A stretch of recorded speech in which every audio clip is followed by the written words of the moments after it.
Booyah. Whoa. Good day, everybody.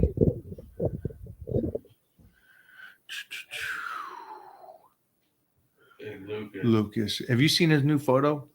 Leaning against the wall. Leaning against the wall. Sunlight beaming in. His hand. It's almost like he got motivated. What got him Inspired. motivated? Yeah. Sometimes, great artists copy, the best artists steal. Hey, babe, when you tone down, It was bottom and top. So can you show me because yeah. it's Hey, Mike, don't worry. I'll do the live. Yeah, show me how you, because I know you did it when you went left. And how fast are you doing it? So you're doing like you guys do. Okay. Booyah, look at that. Okay, yeah, I fucking love the Twitch emotes. I wish YouTube would let us do that too.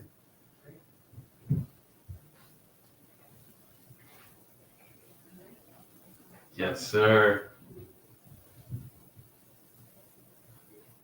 Bro, keep loading these questions up. We'll bang them out. He'll be back in a sec. That's why I say keep on doing Okay. So, Sore elbow, look at that one.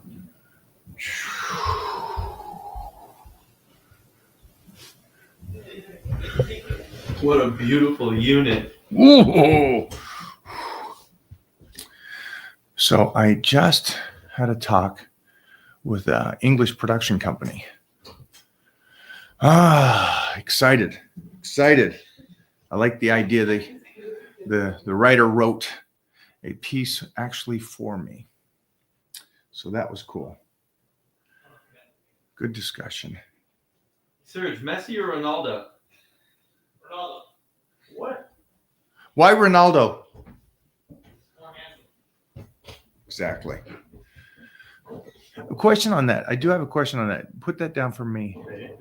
But from me, for you guys to answer that. Because if you're speaking of one aspect, you're speaking of just soccer. Who's better? I'm assuming they asked that question because it shouldn't be a question of life. How would you not want to be Ronaldo? Mm-hmm. Movie star looks, not even movie star looks, like iconic A looks. yacht with a bunch of 20-year-olds.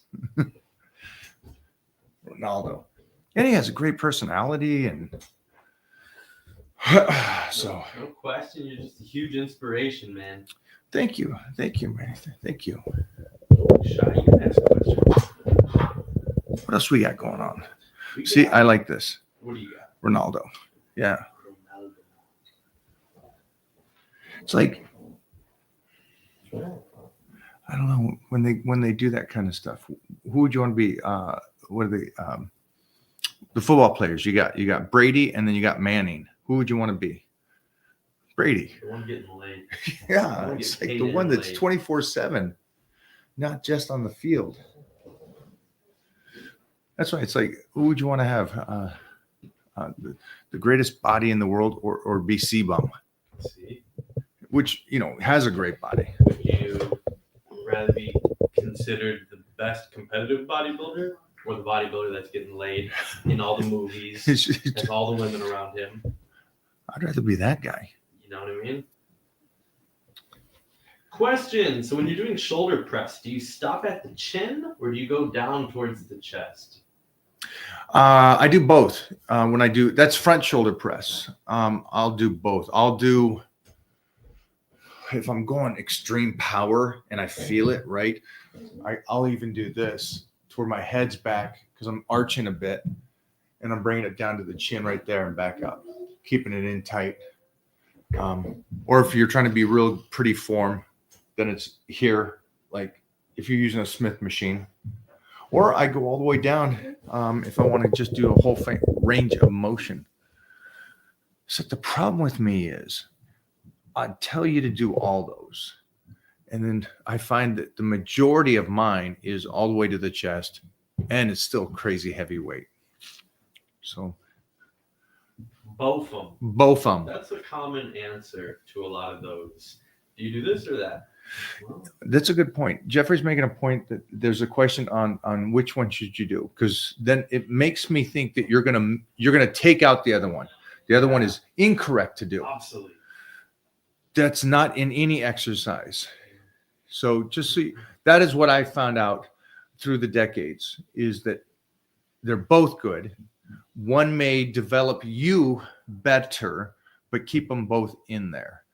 And so I think Instagram has a trend where they do the X and the green. Very binary answers. Yeah.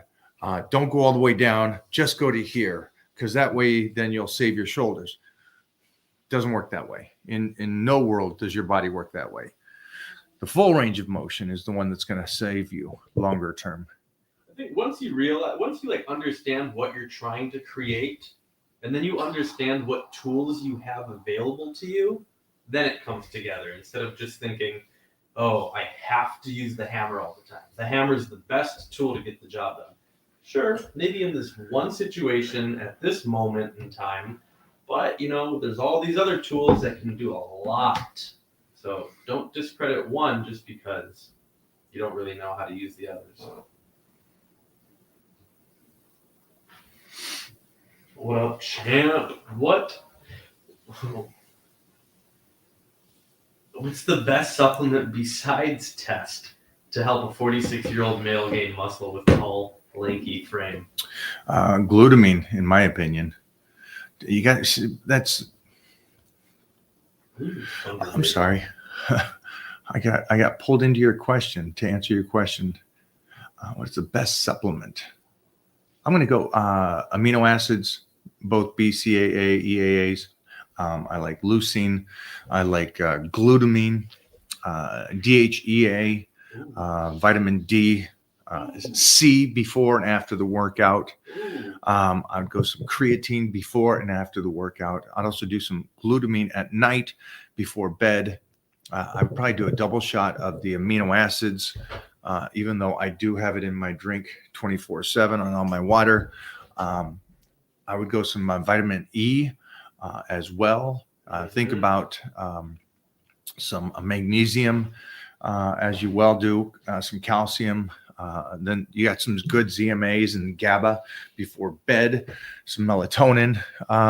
It sounds like the best supplement is a strategy that complements your goals rather than a singular item that's going to get you some type of result.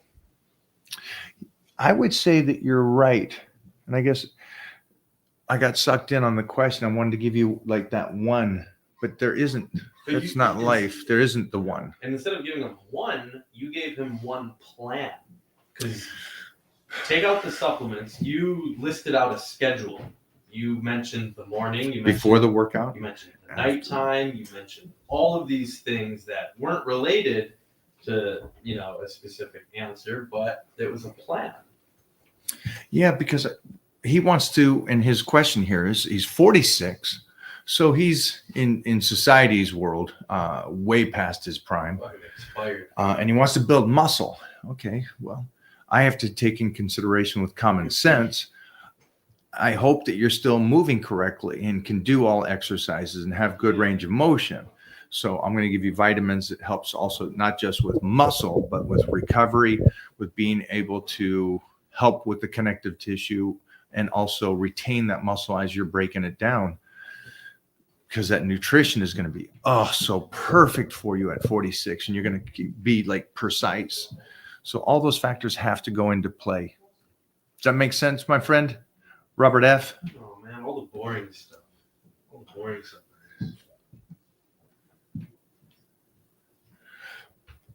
I would hope they don't think that, but I know what you mean. Well, because you take beta-alanine, and instantly your fucking ears itch, and you're like ready. You take glucosamine, and you don't really feel anything, but there's a vitamin that feels like it does nothing for you. Feels like it does nothing, but for me, at least in the back of my mind, I know I have some type of extra layer of protection that's in the mix, but I don't feel it technically. And I agree with you. And I think that's a side note he just hit. What are you taking that may not be enhancing you, but it's enhancing you? So you're not getting better, but you're at least retaining. So remember some of the supplements. I have my supplements set up here's for that internal, what's going on. I want to make sure the kidneys and the liver and the health. Here's my joints and connective tissue. Here is my pre-workout vitamins. Here's my post-workout vitamin. Here's my nighttime vitamin. So I have different sections in different places. And it's funny, the connective tissue and all that right over here, the only way I'm going to know that that's working is in 5 years. Right? That's a big investment. Well, what do you mean in 5 years? Well, if I'm still moving in good range of motions with everything and I'm still going in there, then those worked. But I won't know for 5 years. But I'm going to take them now until that point in 5 years. Think about that, guys. Think about what can you do that you may not see instant gratification from, but it's going to set you up in 10 years, 20 years. And what's the worst you're gonna fucking where you spent $20 and you pissed on it? Oh well. Yeah. Like that's the worst that's gonna go on. But it's your health. It's your health in your body. If I'm going to blow money, I'm going to blow money on that. Easy. With the hopes of. Steve, it was 5:05. Come on, dog. Yes. Don't cut me short. Yeah. It was 5:05, baby. That was a 5. That was a 5 and a little change. Remember that bar is 55 pounds, and then we had collars and all that. That's right.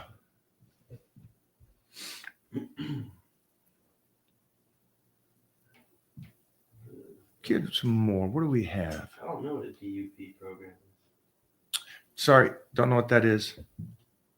I'll Google that in a sec. Or you can hit this up. I'm jumping back to the top, seeing if we got any gold tickets What's here. a good meal plan to help with protein and bulk? What is a good meal plan to help with protein and bulk?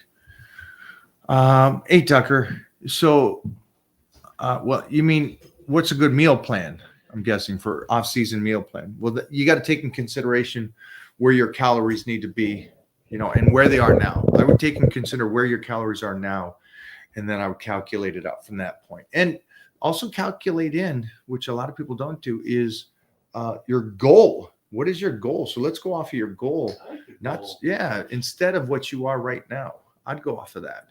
That's how I'd do it.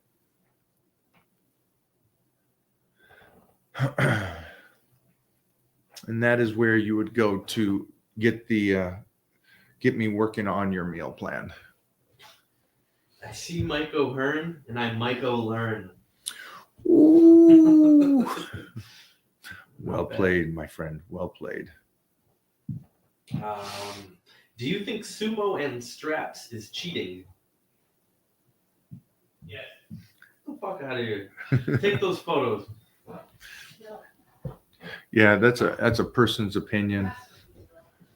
No, you're chilling. Remember, you're doing sumos for that nice hamstring connection. So I don't understand why that would be. And straps is something that I don't recommend unless you're going for a PR or something like that, and you don't have the strong hand strength. That's a PR though. Yeah, that is a PR. Because I've lifted. Yeah. The straps have gotten away. I've stayed away from them so long, but you could train with straps. I recommend not just use your body as you possibly can. And then on those rare occasions, strap it up. You can wear the straps on bent over rows, but again, I would say try to get your strength up there, your hands.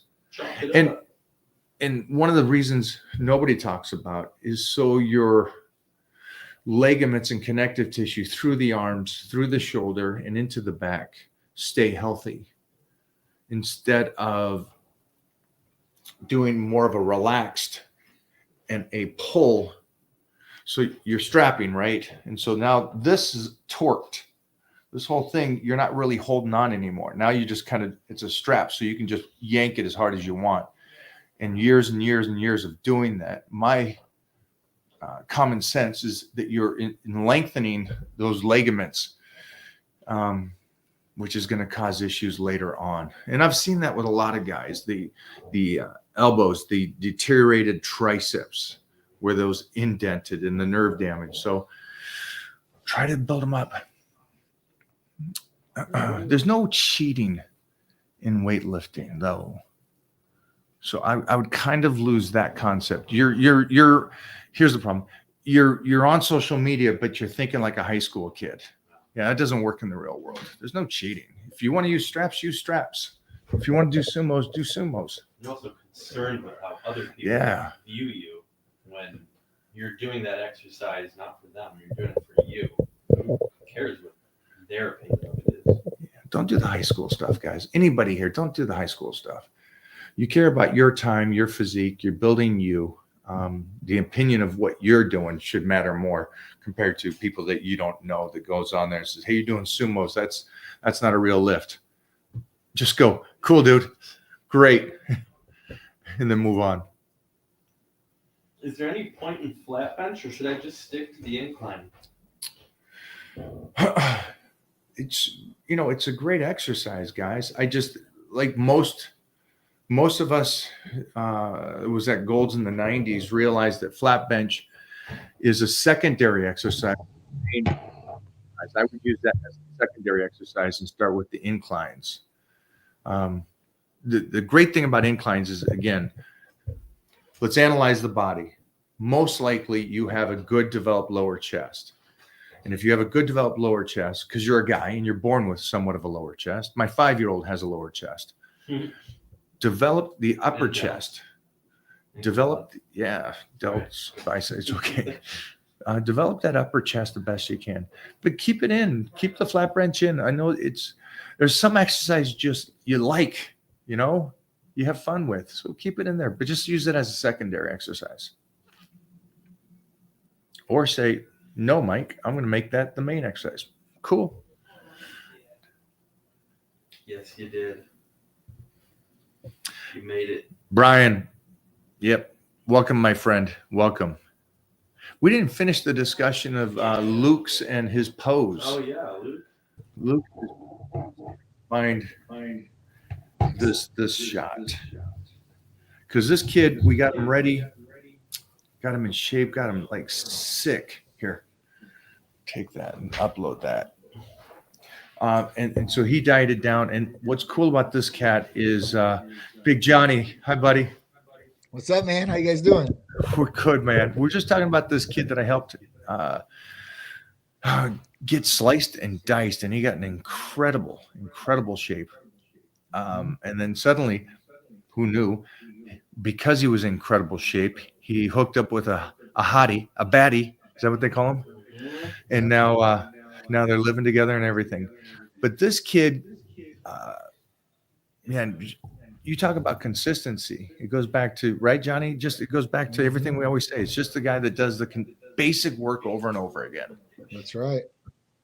That's key. And he's also on peptides. He's over at Titan Medical. Oh, nice. So we're helping get there. I like it. He does the EAAs. He does the Hercules potion. He probably does some of the. I'm going to blow the name.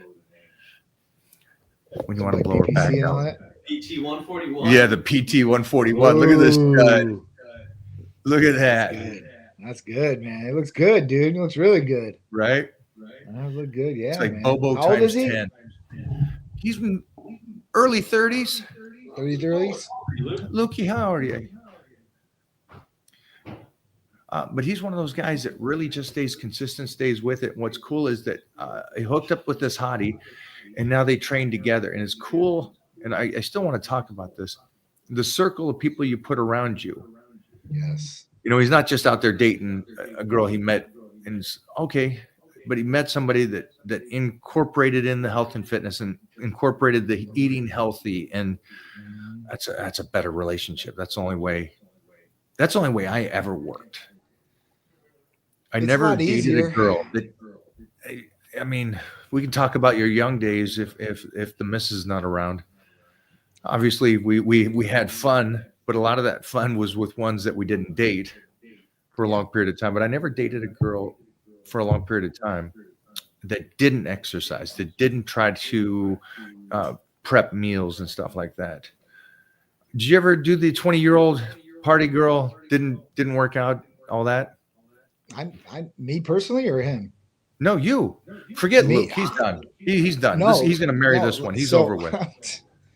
You know what, man? I mean, to be honest with you, I've never dated a woman or a girl that's ever prepped meals or worked out continuously. So the opposite. Consistently. It's just something I never thought was like a big thing. Like, I mean, I didn't really get into like, I mean, I was working out myself as an athlete and stuff like that, right? And I would always look at the magazines and stuff like that, but I never found a component or a partner that would do that. Even with Charisse, like I've helped her get a lot healthier for sure, and she doesn't restrict me on my workouts.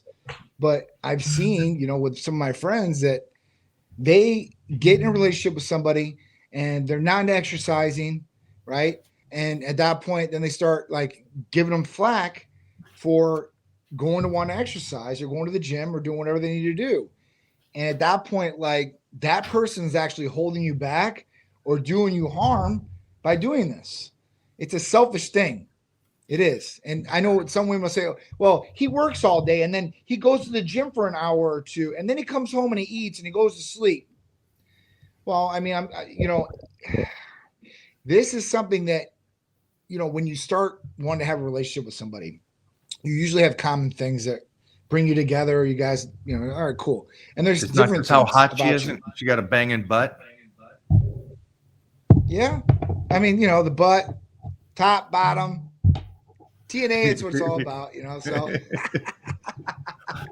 but I mean, seriously, like, yeah, at that point, like, you know, if you don't have somebody doing that, it's harder to stay on track, and it's a lot easier to stay on track when you have somebody that's supporting those goals like that. Now, Sharice was never like, oh, don't do this, you know. When we first got there, you know, eat more, you know, do this. So she was trying to help me, but I would like her to do it, and she's got on her little kick now of Pilates and all that, where she's doing by herself. So that's fine with me. Do it whatever you want to do, but you got to exercise. You got to have some activity, because it's just no good if you don't. Man, the body is not made to just sit around all day. It's not. It's made to move. You got to do that. I see a lot more of this in the martial arts world. The guys that because they go to work, you know, then they're done with work at 5 or 6, and then they come over and then they roll for a couple hours, and then I hear about I haven't eaten, you know, or my girl's yelling at me because I'm spending too much time rolling, and so it's like, oh, it. And the reason I'm saying this, guys, for you out there, is a life lesson, I guess you would say, and that is choose not just for the hotness of the woman, but like Johnny said, it's like at least someone that doesn't shut you down from being that person that goes to the gym. This is for you girls as well. If you guys like the gym and the guy doesn't, and you want to eat healthy, I recommend making sure that the significant other has somewhat of the same interest, or at least allows you to do that and doesn't bug you on that. Support you. Yeah. If they support you, that's great. That's what it's all about. It's all about support, whether they like it or not. That's where the unconditional love comes into play. You know, they love you, they'll support you, and they'll follow you all the way through the journey, no matter if they like it or not. You know, and at that point, like, you know, you could motivate them to want to do better, and that's really what it is. I mean, you motivate your partner, they motivate you. When you're down, they pick you up. When you're, you know, when they're down, you pick them up. So, I mean, I think it's a big thing. But I think, you know, obviously activity and for a relationship, I think it's a lot easier. And like I said, first thing when I told Sharice when we started getting serious, because back then I would get up, I'd work all day, I'd go to the gym, come home, eat, and then sleep. If I had a girlfriend at the time, I'd hang out with her. But I told her, like, when we started getting serious and we started having kid talks and all this, I don't care about anything else. I'll sacrifice everything else, but I gotta get at least an hour in the gym almost every day. You know, that was the big thing for me. It's more of, it's not just building muscle or going to the gym. It's literally a mental stress break for me. It helps relieve stress. So, and then all the health benefits that come along with activity too, like that. So it's a major thing. It should be a priority for people. So for you guys out there, I did date people that worked out and dieted. John did not. Both made it through, no problem. Kept our physiques still, and still stayed on track. And I think outside of me, because the people always trained and did their nutrition, Johnny, because he stayed on track, motivates the other half to start. And that's a cool thing in all aspects. And I know that Mona kind of is trying to motivate me to do more stuff around the house and all that. And yeah, it's not going to work, but still, at least we're trying, right? So, it's the attempt of trying to do that kind of stuff. Yeah. For your partner, for relationships, sometimes you like, whatever they're interested in. Like, if it's your kid, sometimes it's video games. You might like to play video games, but you do it because you want to spend some time with the kid and you have some things to do together. But it's simple things like that. And, if they try to at least go there or attempt to be around you or be there with you, that's another good thing. But like I said, if they tell you no, like people like they shame people that prep their meals. I've seen this more lately than not, and it's just really weird that somebody would do that. Like, you can't, like, you have to eat clean like every single meal, or you can't walk around with it. Like now it's been really crazy, Mike, since we got back from Olympia.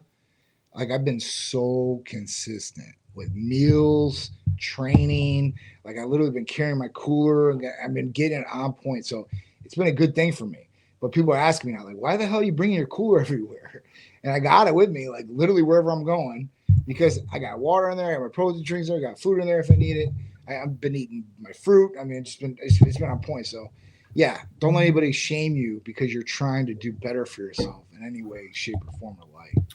Before this question for you, Johnny, I think that's one thing I saw. The social media has become a high school kind of thing. Like somebody just said, "Hey, is using straps and doing sumo deadlifts cheating?" It's like it's a high school mentality.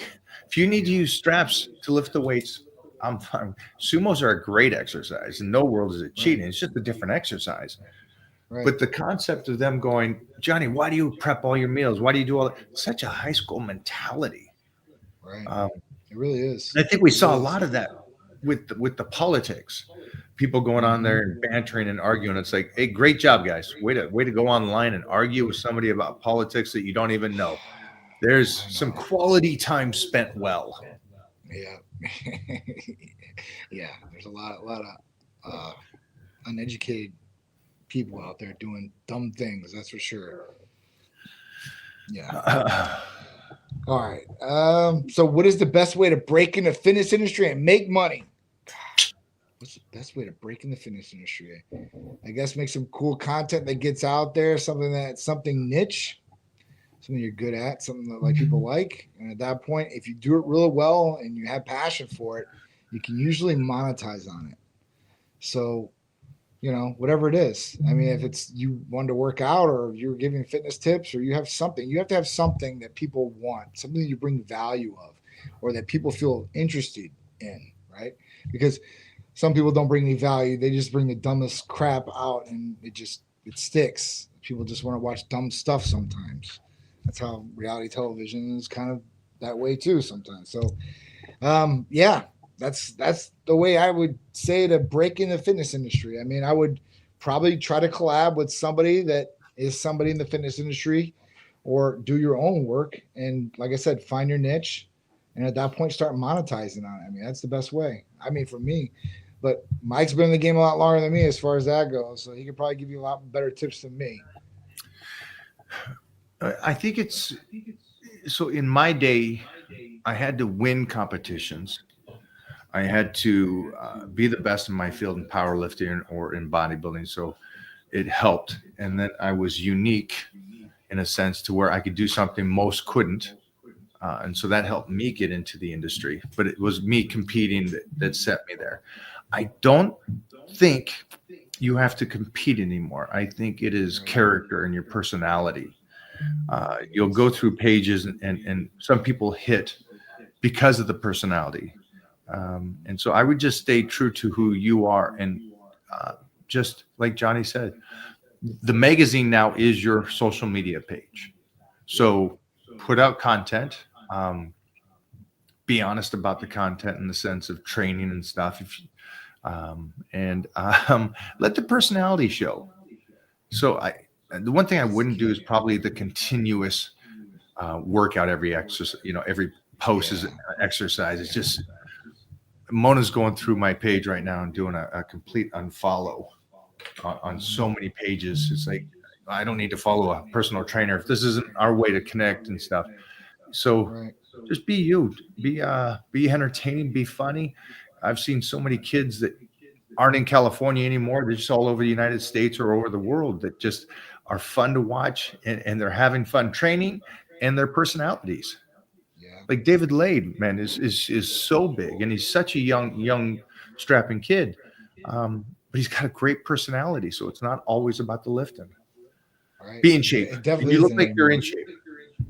I mean, like back in the day, like, when I used to watch people, I mean, that's how those guys got the big contracts and everything like that. They were professional competitors. And at that point, they were winning competitions and they were on the magazine covers just like yourself. And at that point, that's kind of how people broke out because there was no internet, there was no social media, there wasn't anything like that. I mean, today, I think it's a lot easier, obviously, and people have an advantage because you don't have to be anybody and you can just throw your stuff out there. You can tag pretty much anybody you want to on social media. So if you really want to try to get in front of somebody's face, you most likely can to a certain degree. So, I mean, I think it's easier than ever for people to monetize on content, and that will break them into the fitness industry. And like you said, don't be a one street way, I guess, at that point. Like if you just do training videos over and over and over, it might get old to somebody. It's really about showing like a little bit who you are and being organic about it too, I believe. Unless you put on personality, some people do it like that, but I like being organic. I think it shows who you are, and I think people relate more to being organic than not. All right. Big Johnny, go with it. What's the best supplement besides tests to help a 46-year-old male gain muscle while tall, lanky frame? With a tall, lanky frame, excuse me. All right, so if you're on testosterone, great. You have everything optimized. Everything's balanced. Now, what else can help you gain this lean muscle you want? And you're tall and lanky, right? So we want to start looking at some different things. One, we want to make sure your calorie intake is going to be there.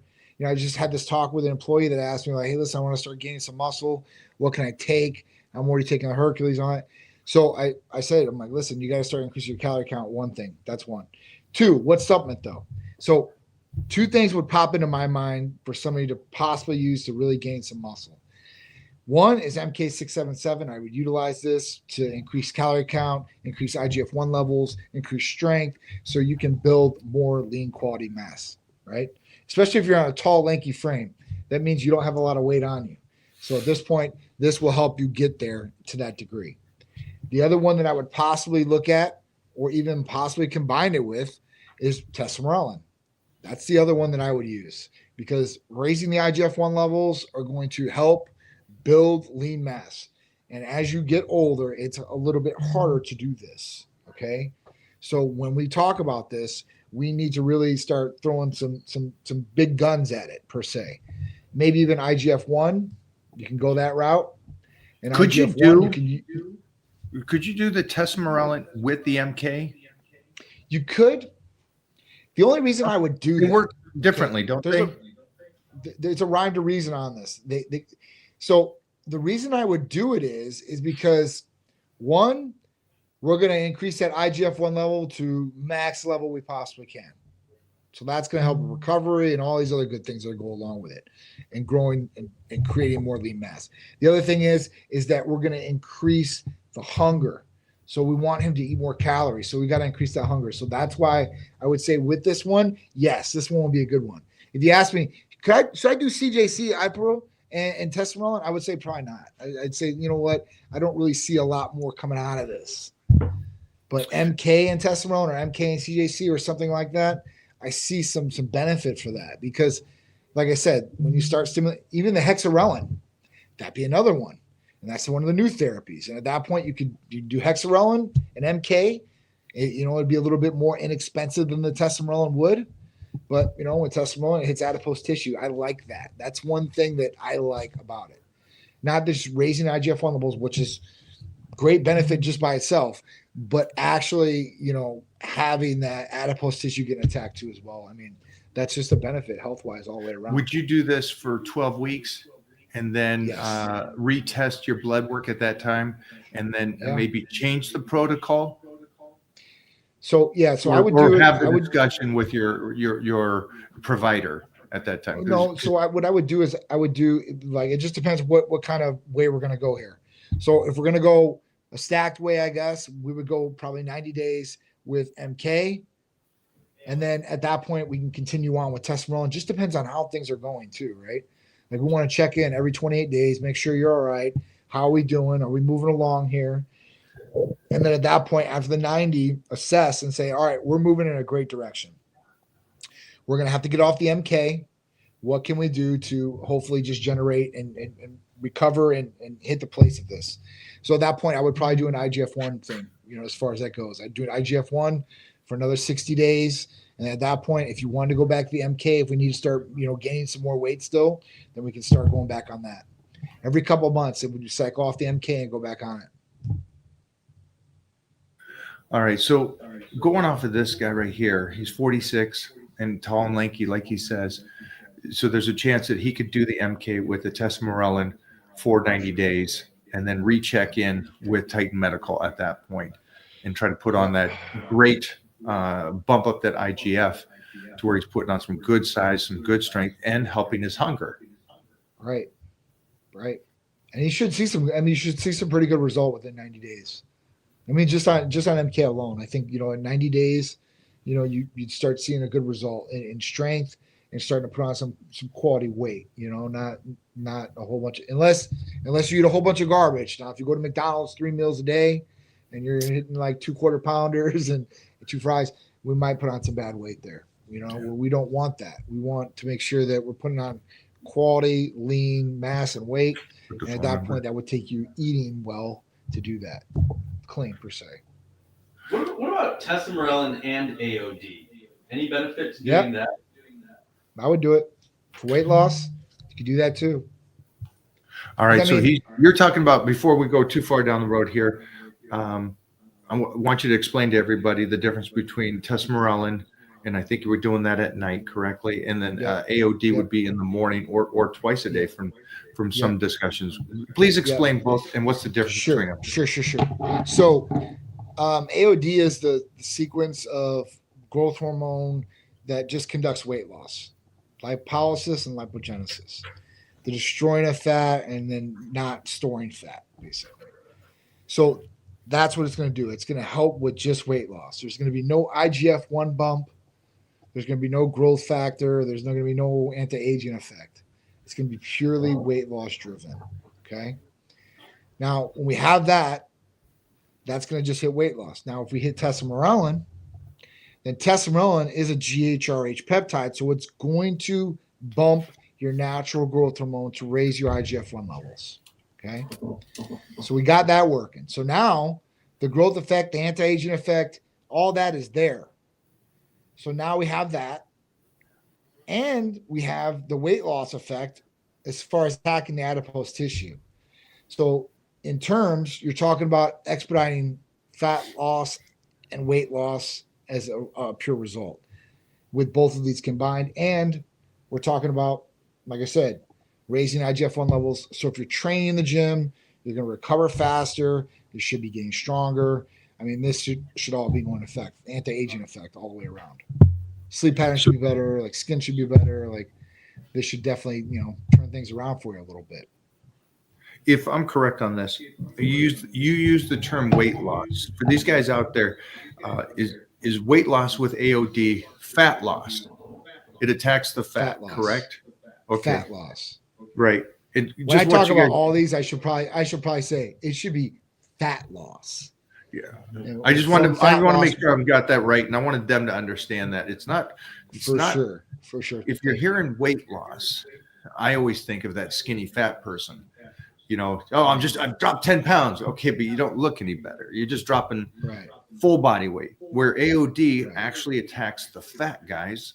Right. You guys are all talking about that. A lot of you message me and say, hey, how do I get rid of this last bit around my waistline, my lower back? Yep. What John is talking about right here. Yep.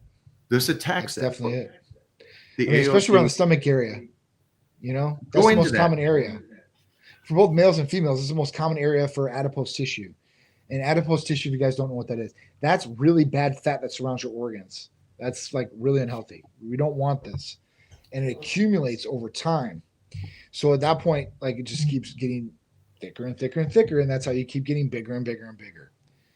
So how do we really attack it? Now, weight loss comes throughout the whole body.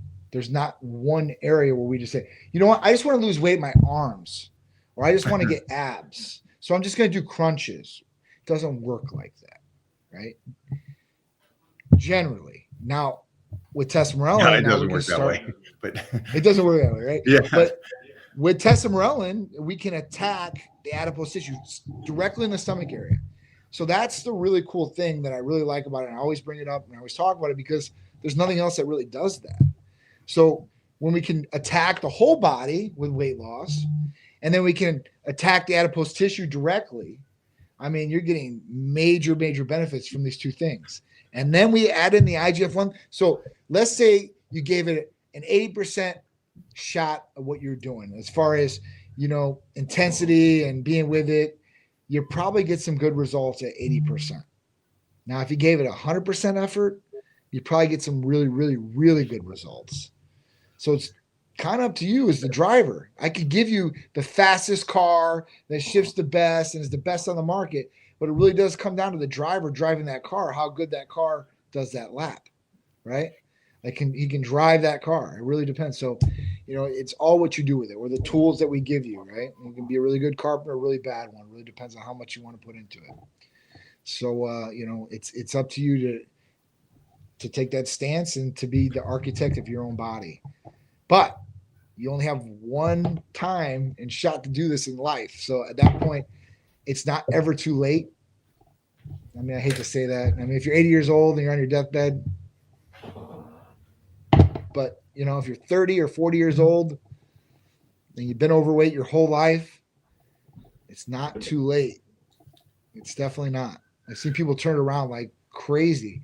And I never thought that because I've never generally myself been obese. So I never came from that state. I don't know what that mindset is.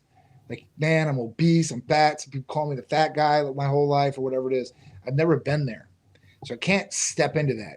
Have I lost my weight a little bit and gained some weight I didn't like, you know, previously before Titan? Yeah. Did I fix it? Hell yeah. But at that point, like, I don't know. I don't know, man. I think people want that more than ever if they are overweight, for sure. You said 80. And I didn't watch the movie, but Demi Moore is in a new movie. And I think it's the one that you recommended. Okay, so you recommended it. Jeff said it was so pinnacle of divinity. They got the idea off of Divinity, off my movie, and Steven Soderbergh. I was like, I love it. Bypass all that. When I was growing up and people would talk about retirement and senior citizens, you know, it was 65. And that's oh my gosh, that's old. That is ancient, even 40s old. In today's society, we get people going, hey, I'm 30. Can I still put muscle on? I'm 35. Can I still do this? I would like all of you today to go out and look at Demi Moore, who is 62, almost 63 years old. And I'll tell you right now, phenomenal. She's almost a 65-year-old, you know, and she is beyond. So here we go again, that society thinks what is possible. And here's Demi Moore showing what is possible. Now well, that's one person let's talk about that whole circle of people. Rob Lowe, 61 years old. Look at what he looks like. Look at these people. Rob Lowe could take your girl, everybody. Hi. Yeah. You know, it's like, you know what I mean, though? It's like, I do. They're going to do this, and Seriously. They're going to do this. And it goes back to this that stupid saying about the 4-minute mile. You can't do it. Your heart will explode, you know. And then suddenly the first person does it, and then it's just a domino effect of others beating that record. And so for all of you that are on here today, John is just giving you MK, You want to put some extra muscle on, get that hunger going. Somebody asked about bulking. How do you get more hungry? These are some questions I've got so much of. Sorry about wrapping on here, Johnny, but I love it, dude. you're giving I love it. golden tickets. This is golden tickets. You guys talk about, I want to be more hungry. I'm sluggish now that I'm eating this. MK.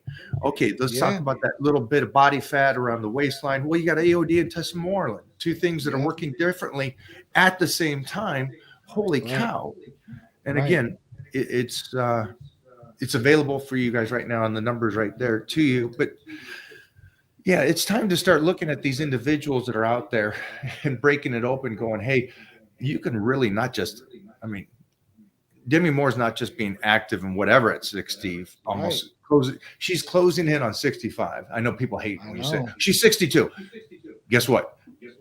Before you know it, she's gonna be 65, and she's gonna look so much like she does right now. Of course, you know. You got Brad Pitt, who's again can take your girl, 60 years old, and these people are just showing you what is available now to society and life. Absolutely. And I don't know if these people do peptides. I don't know what they do, and I know somebody out there will say, "Well, they do this, this, and this." Well, they're the kind of individual. I'm sure there's people out there. They're going to say, "Well, they have unlimited funds, so they can get all the procedures, and they get all this stuff." So let me give you my example. Right now, I don't know. I mean, I've seen some pretty phenomenal women in the fitness industry at 70 years old. I mean, you know, it's hard to say actresses, but I've met some people personally in like 68, 69 years old who looked like they were in their 40s. I mean, as females. So at that point, like, Angela Bassett. I think it's about really taking care of yourself. I think, you know, obviously genetics come into play to a certain extent, but somebody with really good genetics, you can't chalk up genetics. You can't go, I'm not going to do it. Why? I don't got the genetics. You don't know if you got the genetics. Yeah, no, it's not. So it's not going to be chalk it up to that and help out. Yeah, it's not a scapegoat. Definitely not a scapegoat. Because somebody with great genetics, they can destroy themselves. I've seen people with great genetics destroy themselves, and they look worse than somebody that had bad genetics. So there's not a conversation there, but there's definitely a conversation with somebody that takes care of themselves or somebody that abuses themselves. 66. Okay, look at this. Can you pull up a photo of her? Demi Moore? I did a TV show. No, I did a TV show with someone that's older than Demi Moore, who in person, phenomenal. And again, if you asked how old, I don't know if you can pull it, but Angela, I did a TV show Angela Bassett is the lead of. And she's 66 years old. Great shape. But she's like, you meet her and you go, okay, here's something. Because everybody on here, when I believe lotion is good for your waistline. And there's like, oh, but you didn't have lotion back in the day. Well, no, I had other lotion back in the day. And now we got the Titan Medical lotion. And it's like, so you keep doing it. But just basic lotion is a good step to keep the moisture in the skin. And so you have better texture. Again, it's such a simple thing. And people only want, I'm fat today, tomorrow I want to be ripped. Right. That instant gratification. So again, I wish it was that easy. Everybody be doing it. That's my common saying in the streets about anything like oh, it's tight. Oh, you know what? If it was that easy, everybody would be doing it. It's something that like we talk about. You can't fake it to make it.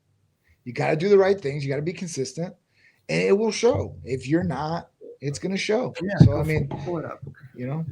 Oh yeah. Listen, Angela Bassett, dude, she's been. I mean, her guns, man, like in Tina Turner in that movie. Yeah. Have you seen that? I mean, man. A buddy of mine, David, trained her for that movie. That's 66, everybody. God bless her. Beyond. Yeah. And then again, Demi Moore fit 62. And what? Bobby, whatever his name is, the actor. Remember, in the morning he got up. He did his NAD. What do you mention like 3 peptides? Testosterone. Which guy? The actor in the show. Oh my God, Billy Bob Thornton. Yeah. New show for you. Yeah. Another one of these Tristan shows. Yeah, Landman. Yeah. The Land. Billy Bob Thornton's got a great one. But I love how they started the episode. It showed him getting up in the bathroom. He did his NAD, he did his B12, and he did his testosterone. Yeah. He shot all 3 of them. Yeah. Oh my God. And I'm sitting there going, I love the writer and producer of those shows. That's Yeah. awesome. But it's just, again, I'm glad they're letting it become mainstream and going NAD helps. Talk to us about NAD. Obviously, really I does. don't know how old is Bobby? Billy Bob? Billy Bob, who I freaking He's love. got to be in his 60s too. 69. 69? Yeah. What a He sick was like his late 50s when he was dating He's Angela a Jolie. savage. Remember that? a freaking savage. Special. Absolutely amazing. Remember, I like the way you talk. But again, Okay. tell me about NAD and why is this the Hollywood buzz for all the celebrities that are doing this? Yeah, so NAD is an awesome therapy and so many health benefits. There's no downside to NAD. So anybody that's out there, that's one I would definitely incorporate with my regimen. And why would I incorporate that regimen? Well, one, it's a coenzyme. It's in every living cell in the body. It helps produce ATP, and ATP is energy throughout the body and pushed through the cells. But what does it really do, and how does it really help you? One, it protects your DNA. So DNA can be damaged by all kinds of different things. So we don't want this. We want to protect our DNA to make sure it's good from oxidative stress, from different things in the environment that could be damaging us on the inside. Two, it's going to help with mental clarity, and it protects from neurodegenerative diseases like Alzheimer's or dementia. So at that point, it helps repair cells at the cellular level. So at that point, what happens is our body, as it goes along, cells get damaged and they try to repair themselves and they never repair themselves back to where they originally were at. With NAD, it actually helps repair those cells. So there's so many different great benefits you're going to get with NAD just for longevity purposes, anti-aging purposes, for mind and mental clarity, enhancement, and protective components. And then at that point, we talk about protecting our DNA. That is a major one. So this is why everybody's taking it in Hollywood. One, it makes you sharper. Two, it's going to help with anti-aging and repair of your body. So at that point, you won't age as fast. I guess that'll help Minimize the biological decline. aging. So that's why they're all taking it, you know. And I've been talking about NAD. God, man, it's got to be 9 years. Oh yeah. I can remember- still understand that. We I was just brought out she was the first- talking about these actors and stuff, talking about that, and I go back to Phil. He's talking about it. Is learning the lines, remembering all that kind of stuff, going on to the stage to do your, lecture or whatever it is. You got to be so on point. Yep. And Yep. so again, this is one of the early ones that I heard about. Yeah, NAD is a really good one. Like I said, that's a big one. I've been talking about it for I think 8 or 9 years. Even when we started compounding and give it to our patients a long time ago, like 8 or 9 years ago, they tried to come in and shut it down because of that, because they didn't want NAD hitting the market. So it's just crazy how that's came, and we started pushing it real hard, and then it started picking up commercially. I think about maybe 4 or 5 years ago, and then it started getting pushed real hard with IVs. But like I said, IVs are great to take it, but I would take it like an intramuscular shot with a little insulin needle, and you could do it daily or every other day, or whenever you need it, basically. And at that point, you don't have to go sit for 2 hours and get an IV and get stuck like that. You can go about your day. So you get up in the morning. Let's say you have an event you have to go to, and you have to give a major speech there. Then at that point, you can go and you take your injection. You're ready to rock and roll for that speech, and you're on your way. And there's nothing in between you and that. You'll be laser focused. That's one thing I love about it. It's a natural energy, and it's just like I said. We used to call it our limitless therapy because that's the best thing I can describe it as. It's not going to make you learn foreign languages in 2 days or whatever happened in the movie with Bradley Cooper, but it was the thing that you can feel it if you take the right dose. You can feel it engage, right? Your body engages with it, and at that point, kick in. And then you're on your way, and on the way to rock and roll, whatever you're trying to do. I love it. I've used it, been a big proponent with me, for sure. You do a lot of lectures and talks and stuff like that and interactions, so you got to be on 24/7. On point, for sure. Here's another one for you, and you got some great ones Sure. on this. Sure. So, And I talked about this earlier, the sore elbows, and using the straps. That's why I recommend, if you can, I get your hand strength to coincide with your arm strength, to coincide with your deadlifts and stuff like that. Is my recommendation. But if you do get elbow stuff, Johnny's got the and again, So the Wolverine protocol.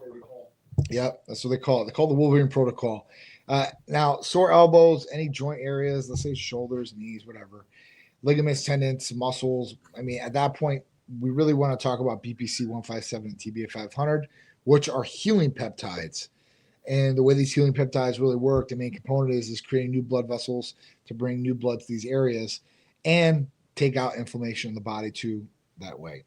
So at that point, that's what it's really good for. Now, it can be used as a preventative, or if you have this acute or chronic pain, it can be used for that too as well. Usually it's between, maybe a 6 to 12 week protocol, depending on what the injury is, what you're trying to achieve as far as that goes. But you'll notice a big difference right away. That's one thing that's helped me. It's helped so many other patients in different injuries. I mean, so many I couldn't even name them all. So, I mean, wrist, toes, knees, even if you were to have like you were to have a scrape per se, or road rash from a motorcycle accident, because that's what happened with some of these patients, and actually applying it topically to those areas too as well can really help wound healing too. Aloha, I was 468, now under 300. How long can you take BPC 157 safely and GH? I take 3 units of each a day. Any supplement you like for tendon and muscle recovery? So when we talk about this, that's awesome you've lost that much weight. 168 pounds is a lot of weight to lose. Using BPC 157, you can use it continuously. So there's not some time limit or cycling on and off with BPC 157. Now, growth hormone, as far as that goes, listen, you can take it. I don't know what your numbers are IGF-1 wise. There's people that take it forever. So that can be taken forever. Would I recommend that? That's not up to me. That's up to your provider. BPC 157, you can take forever. And at that point, 3 units, that's when my question comes into play. Because when I talk about 3 units, I'm like, is that 30 units you're really talking about? Because 3 units would, you couldn't even, I couldn't even put that there on an insulin needle. So at that point, I'm thinking it's 30, but what's the medication dosage that you're getting in the 30 units? That's the real question, because the way you dilute the medication is the dosage you're going to get from the medication when you pull it to a certain number. So, I think that's what really counts, but you don't want to overdo it on growth hormone, and BPC 157, there's nothing bad that's going to happen to you if you do overdo it. All right. What is the best form of B12? So there's different forms of B12, but when I say that, there's a methylate, there's a cyanocobalamin, there's a hexacobalin. So what's the best one? Methylate is considered the best B12 version. Methylate is supposed to be more bioavailable to the body. Now, what I've seen, because I've seen all of these B12s, and I've seen patients take them and see the result on blood testing. And what I've seen in blood testing is if you took cyanocobalamin or you took methylcobalamin, you usually came back over range or at an optimal healthy level. There was nobody that took one shot of each or other, and at that point came back lower or higher. It just is what it is. Set up. All you, Johnny. All right. Weightlifting for Kyokushin. Low reps, heavy weights, lifted fast superset with plyos. I don't know on this one. This is too much. It's a martial arts. Too much for me. Yeah. Yeah. I would be strong, and the supersets and the plyo is great thing for you. Athletics, right? Athletics. Yeah. It's all about being athletic for sure. All right. What fat burners? So fat burners, we have fat burners at Titan Medical Center. We have our ECA stack ephedrine, caffeine, B12, chromium. So, and a little aspirin that's in there too as well. If you're allergic to aspirin, we can take that out. But we talk about real ephedrine HCl. So when we talk about that, it's one of the best ones out there that you can use for fat burning, energy, mental clarity. And then we talk about caffeine, which is another big one. And you combine these two for thermogenesis in the body. And at that point, adding in B12 and chromium to, basically mobilize more fat loss. And at that point, increase more energy in the body too as well. So these are some really, really good things. We have different doses for different people too, because stimulants and fat burners, some people, they went to GNC or big box stores per se. They get a fat burner over the counter. Now they have jitters, heart palpitations. It's not going to be like that. It should be a nice, clean energy.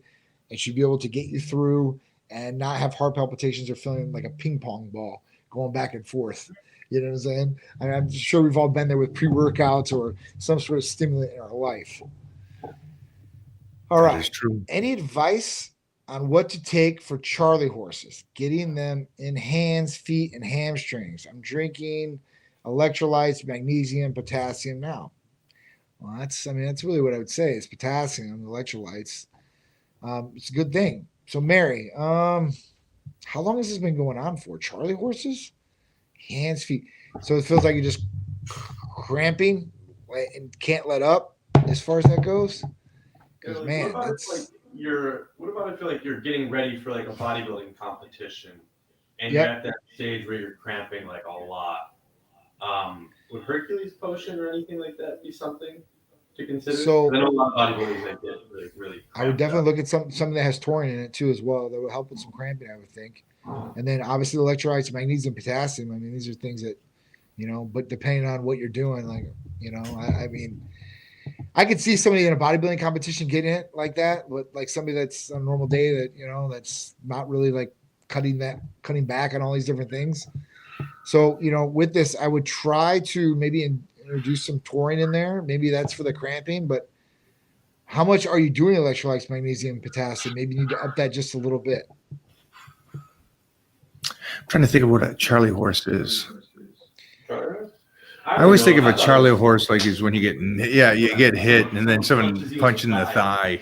I said, Yeah, "Oh." that's kind of what I would think of. That's why I said the cramping. Like I used to get it before where like my hand would or my feet. Right. I'd be laying in bed and like, I got this bad cramp. It was like, but Mary, let us know what that's... the difference between a Charlie horse and a cramp is. Yeah. 'Cause I give Titan a Charlie horse every time he comes home from school. Or a knuckle sandwich, right? Yeah, exactly. A knuckle sandwich. All right. Viking Joe said, should you train sick? How to preserve muscle during illness recovery? So personally, I wouldn't go train sick, just depending on what it is, because I don't want to get anybody else sick. I don't want to wear down the body anymore. I want to get that immune system back fortified and strong. That doesn't mean you can't do activity. I just wouldn't go to the gym.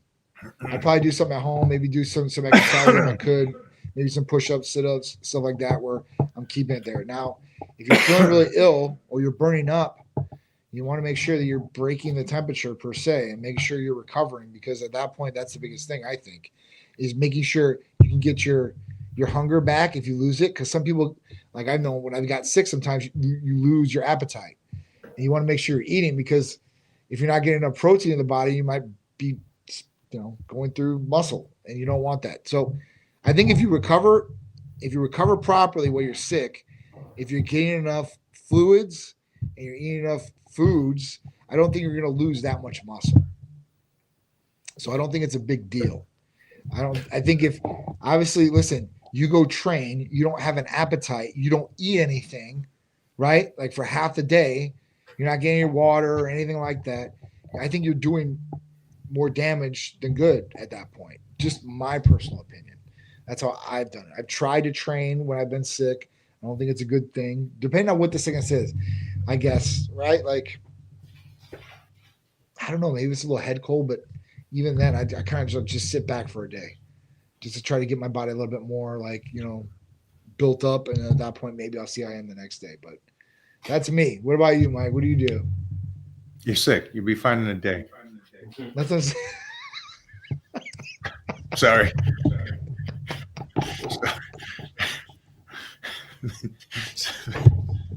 Yeah. Okay. Yeah. All right. Tips for maintaining long hair. Well, Mike would probably be better at this than me. How do you I will maintain say long, this. beautiful locks? For the last year, I've done a combination of 3. I do the Titan protocol of the shot, the tablet, and the Yep. cream. So we're The talking about the foam, injectable sorry. biotin, Yep. the hair health capsules, and the hair foam, Titan hair foam. Those are the 3. If you want to maintain long, healthy hair, you want to keep the hair that you have. Don't drop. Yeah, do the 3. And then also another one is don't cut your hair. True. You get long hair. Yeah, sorry. True. Keep your hair long. You're golden. You'll love it. But yeah, the thickness of the hair and the healthiness of the hair. Yeah. So, side note, Big Show, Paul White was out here and he goes, your hair's like 10 times better. And I go, oh, okay. And he goes, yeah. Last time you looked like a scarecrow when I saw you. Now it's healthy looking. I was like, thanks a lot. Yeah, I like it. I'm okay with that. But coming from somebody that's on TV and always there and has been, so I loved hearing that. It's like, so it's one of those things that Jeff and I were talking about earlier. Is you don't see it instantly, but it's cool how those things sneak up on you, and it's like, wow, all right. Yep. So, and you might not even notice it as much because you see yourself every day. It's other people when they see you and they haven't seen you in a while. They're like, hey man, oh my God, like you lost weight or what'd you do? Like, good man, like, you hear it all the time. And that's a good thing too. That's a good thing to hear for sure. Yeah. The scarecrow part was the good one. That's funny as hell, dude. Yeah, come on, that's funny. I could visualize that as soon as he says, "Well played, sir. Well played." Oh shit! All right. What do you suggest to someone who's 24 and trying to build discipline? Be consistent. Wow. Go. How are you trying to build discipline? You got to do the right thing over and over and over in everything you're doing. You got to be accountable. Hold yourself accountable. I think that's the biggest thing for building discipline. It's like you got to hold yourself accountable and you got to do the right things over and over and over. And I think by doing that creates routine, and by doing that creates discipline to want to do it. Good for you, though. At 24, I do say this. That's a good question, bold statement. You trying to do this, and you'll find, I think, it's just you just being repetitive, and especially repetitive. And I know it's an echo, but just repetitive on the days you don't want to. Yeah. It sets you up. That's the biggest thing. So, the biggest thing. Good job, man. Good job. Yep. All right. So Mary's back. She says, it's when my toes cramp and go opposite directions. Same with fingers, thumbs, hamstrings, ball pull tight. Yeah, I used to have that all the time hitting my toes. You know what'll cure it, honestly, and I know you're taking it already, potassium. You don't want your potassium to go too high. We start messing with electrolytes and stuff like that, guys, it can start getting dangerous. So just be weary of that. But man, I would go back to eating a banana. Try to incorporate a banana instead of taking a supplementation of it. It worked like for what I was doing. And at that point, it might work for you too.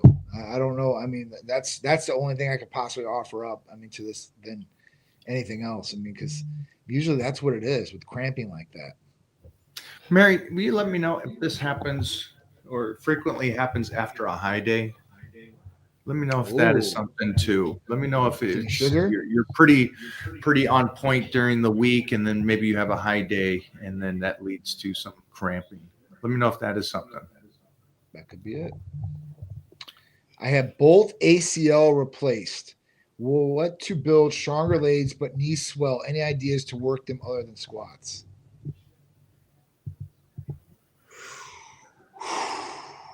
As far as exercises, that's not my department. What can we do to get your legs stronger? We can do a couple things like Hercules Potion. We can incorporate some GHRH peptides in there, IGF-1 possibly. because that could take away some of the inflammation maybe in the areas. BPC 157, TB 500, even with the replacement in those areas, maybe beforehand or after, even if you're feeling the pain afterwards because the swelling and everything like that.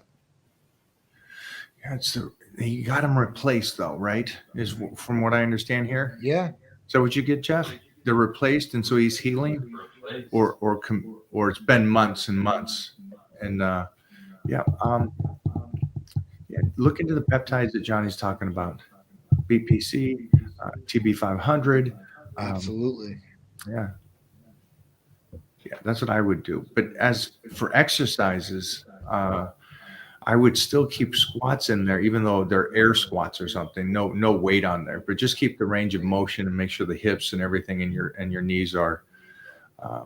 And you're not squatting with your knees in a sense. You know how you don't be doing front squats, wide stance, power squat, where there's very little movement to the knee. It's the body's rotating. You're not just going straight down and up. So that's what I would also focus on too. And that's for everybody. If you guys want to see squats, you can go over to my YouTube stuff there. But look into the peptides. The number is there, and I would do that regardless of this, you having the swelling or not. You have an issue with your knees. I would do that regardless of your leg development and stuff, guys. For most everybody on here, even if you don't have, I would still do that just because you want to prevent. Don't wait till you're injured. Here's a case where you make a statement, and give a brief answer, and then you get a response like this. Oh, not. Go back to it. Let's see. What do we? This one, not Popeye. So front squats are worse than the knees. So you see what I'm saying? Yeah. That's the. Like Heath Evans says, you can't coach stupid. Sorry, guys. I was explaining to somebody that was doing something that wants to try to stop doing it. Yeah, there's no reason for me to explain this. Yeah, I know. I just thought it was a good example. Don't take a term out of what I'm giving that guy for everybody in the world. Sorry, it doesn't work that way. But great point on your part. There was another one earlier about a guy who said he's not making any progress, and he hasn't done his blood work ever, and he wants some advice. There it was. I've been working for years, and I've been taking in more calories than I burned. I never got any blood tests, but I haven't really been seeing progress, maybe a pound every couple months. Well, have you got a blood test? We need to get a blood test. That's the first thing. Got to see what's going on with hormone. I mean, we have no idea what's going on. And then at that point, what are we doing here? We really got to look at everything else too, as well. I think it's a whole picture we need to take in with all the details. Why would you wait so long? You're putting in an effort. Why would you wait so long? I'm just curious on the mindset on that. If you could answer us back real quick or something, I don't understand. Anybody out there, if you don't in a month, see progress in the direction that you want to go, you want to get stronger, bigger, more size. If you don't see progress in 1 month, you're not doing it. You got to change. If you don't see weight dropping in a month, right? Why wait? Why you're kicking your butts going to this stuff? Why would you wait so long? And especially if you've upped your calories and there's no change, that's really telling you, step outside of yourself. Yeah, for sure. Are there some common markers that you've seen on people's blood work where they come in like this guy, where they're like, "Hey, I'm not making any progress. I'm kind of at a stop right now." Are there some go-tos that you're looking for? 100%. Listen, especially the older guys, usually it's testosterone. That's like one of the biggest markers that I see. And listen, it's not to say that you can't do your daily routine having low or unoptimized testosterone. I see a lot of guys that do it. I got a guy that works for me who's probably like at 400 or so. He's not tired. He still works out. He feels okay. Like he doesn't want to do it. But, he comes to me today and he's like, I want to put on some more muscle. I'm like, well, we got to create that optimal environment for the body to be able to do this. And he's in his 50s, and at that point, like, the older you get, it's not to say that you can't do it, but it's a little bit harder to do than when you're 30 or 20 years old, right? Our body is just growing at that point. Now it's kind of, hey, listen, we're here, and we're not going back this way. So at that point, you're gonna have to put in a little bit more effort, and you got to make sure the environment is there to grow. The other marker that I would look at would be IGF-1. I would definitely look at IGF-1. I would look at free and total testosterone and make sure those are good. Other than that, Do you think people don't realize? Do people think real? So we talked earlier about age and how these people are setting up a standard that I wish more people would do, and like Demi Moore and Angela Bassett are showing you can not just look halfway, but you can look ridiculous into your mid 60s. So my question though is, do people think that your body? Because I said, if it's been a month, why aren't you making something happen? Why aren't you changing? Why aren't you asking yourself questions that there's others? Do you think that society thinks that you don't change in a month? You don't change in 3 months? You could stay on the same diet for 6 months and see very little change? Is that a common sense thing from the people that you meet and talk to? I mean, I guess. I mean, they think that, but I don't know. I mean, you should be making some sort of change. It should be going in some sort of direction forward. Some things should be changing, whether it's weight loss or you're gaining a little bit more. I mean, if you're doing the right things in the body, one way or another, right? You should be making some sort of change. And the reason it wouldn't be is because the body's not working with them. The body's not. Yeah, it's not working like it should. So it's going on half-ass per se. Right? It's whittling down the road. You got 2 tires that are flat, and you got 2 tires that are running. You're kind of just moving. You're still moving.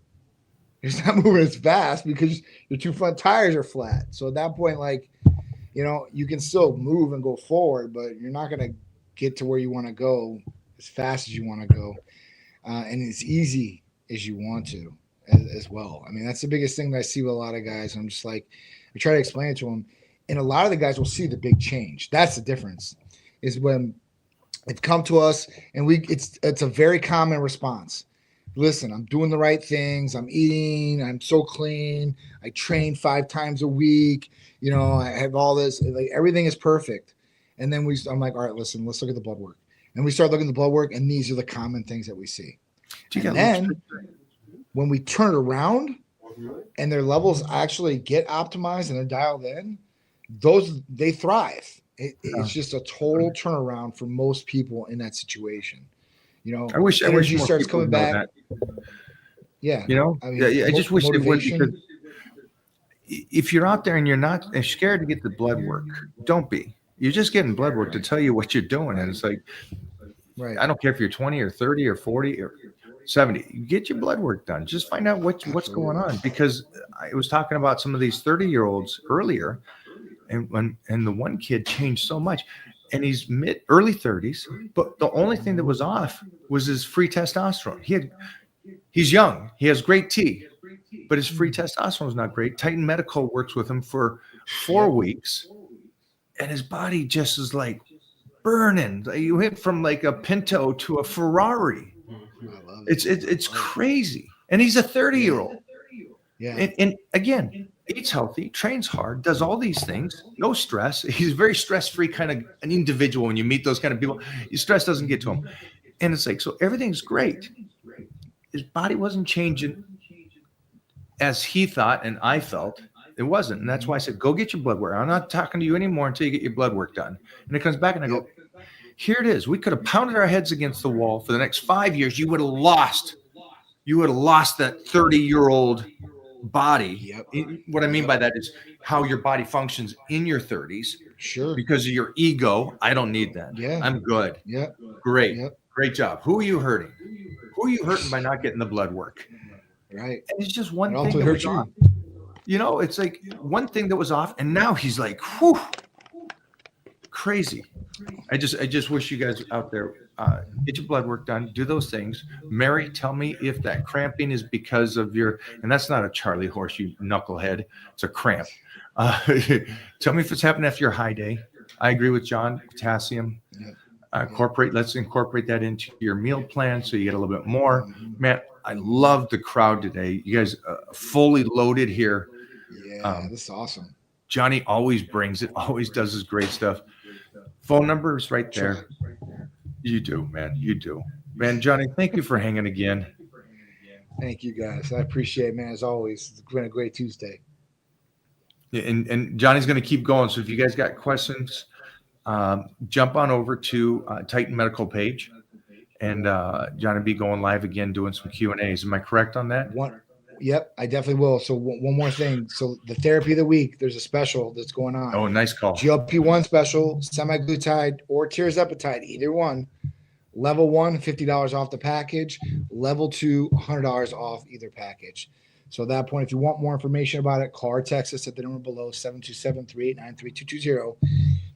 And our medical staff would be happy to go over all that. There's no blood work that's needed.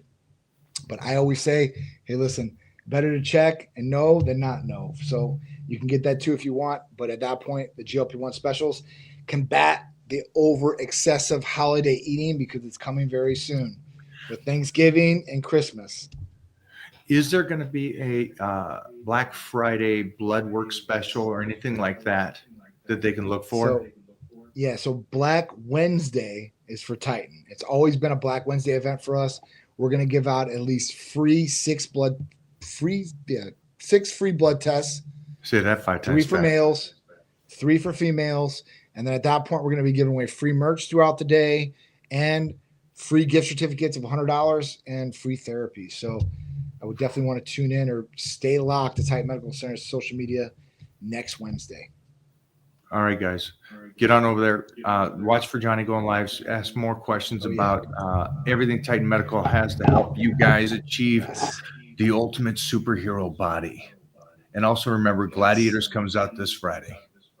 Woo! Can't wait. I know you're going Thursday night, probably. You know it. I'm going for sure. I can't wait to see that movie. All right, guys. We'll talk soon. Johnny, thank you, brother. Later, Mike. I'll talk to you guys later.